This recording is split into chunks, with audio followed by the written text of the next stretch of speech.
The pioneers came to Utah seeking a new life. They found hardship, they found faith, and they found crickets.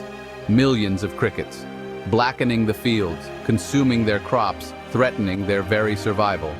These settlers, driven by hope and determination, had left behind everything they knew to carve out a new existence in the vast, untamed wilderness of the American West. They had braved treacherous terrain, harsh weather, and countless other obstacles, only to be met with an unexpected and relentless foe. These were not ordinary crickets. These were voracious, relentless creatures that seemed almost otherworldly in their sheer numbers and destructive power. They moved as a single, unstoppable force, devouring everything in their path with an insatiable hunger that left nothing but devastation in their wake. These were Mormon crickets, named for the very people they tormented. The settlers had heard tales of these insects, but nothing could have prepared them for the reality of facing such a plague. The crickets seemed to appear out of nowhere, swarming over the land in a dark, undulating mass that blotted out the sun and filled the air with the sound of their relentless chewing. The year was 1848, a year that would be etched into the collective memory of the Mormon pioneers as a time of trial and tribulation. It was a year that tested their faith, their resolve, and their very will to survive in this harsh new land. The place, the Salt Lake Valley, a place that had promised so much to these weary travelers.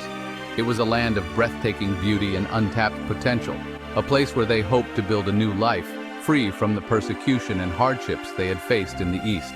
The pioneers, weary from their journey, watched in horror as a living tide of insects swept across their land. They had faced many challenges on their westward trek, but nothing could have prepared them for this. The sight of their hard-won fields and gardens being consumed by the ravenous crickets was a blow that struck at the very heart of their hopes and dreams. They had faced many challenges on their westward trek, but nothing could have prepared them for this. The journey had been long and arduous, filled with countless trials and tribulations. They had endured hunger, thirst, and exhaustion, driven by the promise of a new beginning in the Salt Lake Valley.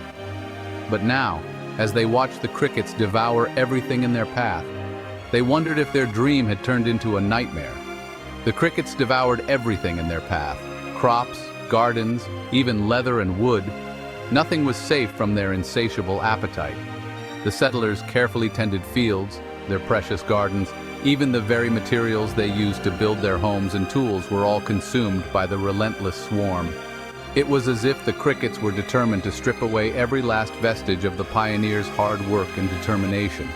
For the pioneers, already struggling to survive in this new land, the cricket infestation was a catastrophe. They had come so far, endured so much, only to be faced with a challenge that seemed insurmountable. The crickets threatened not only their immediate survival, but also the very future of their fledgling community. It was a test of their faith, their resilience, and their ability to come together in the face of adversity. Their dreams of a bountiful harvest turned to dust, literally.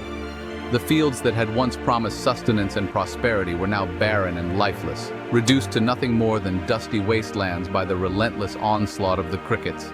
The pioneers' hopes for a new beginning seemed to crumble before their very eyes, leaving them to wonder if they would ever be able to recover from this devastating blow. The very existence of their fledgling community was at stake. The pioneers knew that they had to find a way to overcome this crisis if they were to survive and thrive in their new home. They banded together, drawing on their faith, their determination, and their unwavering belief in the promise of the Salt Lake Valley. It was a time of great hardship, but also of great strength and unity. The plague of crickets became a defining moment in Utah's history, a testament to the harsh realities of the frontier and the resilience of its people. It was a story of struggle and perseverance, of a community that refused to be defeated by the challenges they faced. The pioneers' battle against the crickets would become a symbol of their enduring spirit and their unwavering commitment to building a new life in the face of overwhelming odds. The Mormon cricket, despite its name, is not a true cricket. It is a shield-backed katydid, a close relative. It lacks wings but possesses powerful legs for jumping and can travel up to 2 miles a day in its relentless search for food. These creatures are not picky eaters. They will devour any vegetation in their path, and when the easy pickings are gone, they turn on each other. Growing up to 3 inches long, the Mormon cricket is a formidable insect. Its body is typically black or brown, providing excellent camouflage against the dry earth. The males often sport bright yellow stripes along their backs, a stark contrast to their otherwise drab appearance. This coloration, while striking, serves a grim purpose. It signals their cannibalistic tendencies. The Mormon cricket's appetite is legendary. These insects are known for their voracious feeding habits, consuming vast amounts of vegetation as they move across the landscape. Their swarms can devastate crops and natural vegetation, leaving behind a trail of destruction. They are herbivores by nature, but when food becomes scarce, they turn on their own kind. This shift from plant eating to cannibalism is a drastic survival strategy, triggered by the lack of available vegetation. When the greenery is gone, the crickets have no choice but to look to their fellow swarm members for sustenance.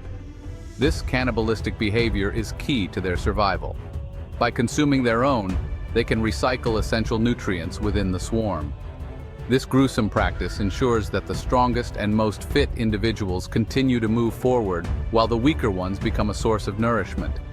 It allows them to continue moving even when vegetation is scarce, ensuring that at least some of the swarm will reach new feeding grounds. This relentless march is a testament to their resilience and adaptability. The swarm moves as a single entity, driven by the need to find food and survive. Imagine a river of insects flowing relentlessly across the landscape. This river is not made of water but of countless crickets, each one driven by the same instinct to survive. They move in unison, a living, crawling mass that can stretch for miles. Now imagine this river turning on itself, individuals attacking and consuming their comrades. The scene is chaotic and brutal, a stark contrast to the orderly movement of the swarm. This internal conflict is a necessary evil, a way to ensure that the swarm as a whole can continue its journey. This is the grim reality of a Mormon cricket infestation. The sight of thousands of crickets swarming over a field is both awe-inspiring and terrifying. For farmers and residents in their path, it is a nightmare come to life, as their crops and homes are overrun by these relentless insects. The insects that are injured or lagging behind become targets. In the harsh world of the Mormon cricket, there is no room for weakness. Those that cannot keep up with the swarm are quickly set upon by their fellow crickets, becoming an easy meal for the stronger members. They are a readily available source of protein and salt, essential nutrients that drive the swarm ever onward. These nutrients are crucial for the cricket's survival, providing the energy and sustenance needed to continue their relentless march. The act of cannibalism, while brutal, is a practical solution to the problem of limited resources. This cannibalism, while gruesome, is a fascinating example of adaptation. It highlights the lengths to which these insects will go to survive in their harsh environment. The ability to switch from herbivory to cannibalism is a remarkable feat of evolutionary biology, showcasing the flexibility and resilience of the Mormon cricket. It allows the Mormon cricket to thrive in the harsh and unpredictable environments of the American West. These landscapes are often dry and barren, with limited food sources. The cricket's ability to adapt to these conditions is a key factor in their survival and success as a species. It is a stark reminder of the brutality of nature, where survival often comes at a terrible cost. The story of the Mormon cricket is a powerful example of the harsh realities of the natural world, where only the strongest and most adaptable can endure. This relentless drive for survival, even at the expense of their own kind, is a testament to the unforgiving nature of life in the wild. Section 4. A Sea of Insects. The Causes of Outbreaks. Mormon crickets are native to the western United States. Their populations fluctuate naturally, with outbreaks occurring every few years. These outbreaks are linked to environmental conditions. Mild winters and wet springs create ideal conditions for the crickets to thrive.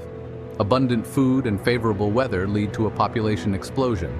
Imagine the ground as far as the eye can see teeming with insects, the air thick with the sound of their chirping and the rustling of their movement. This is the reality of a Mormon cricket outbreak.